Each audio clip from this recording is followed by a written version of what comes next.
বড় গাড়িতে ফল লোডিংয়ের ভিডিওটি পুরো দেখে যাবেন।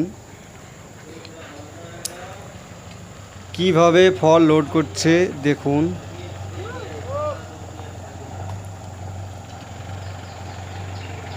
এই দেখেন কত সুন্দর এই ফলগুলো, ওদের কাছে মনে হচ্ছে যে শোলা তুলছে, আমাদের কাছে অনেক ভারী লাগে।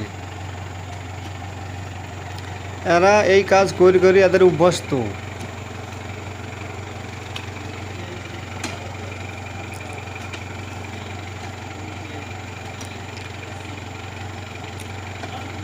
প্রিয় ভাই জানেরা, আমার এই ভিডিওটি সাবস্ক্রাইব শেয়ার করে দেবেন। প্রিয় ভাই জানেরা, ভালো থাকবেন, সুস্থ থাকবেন। আসসালামু আলাইকুম।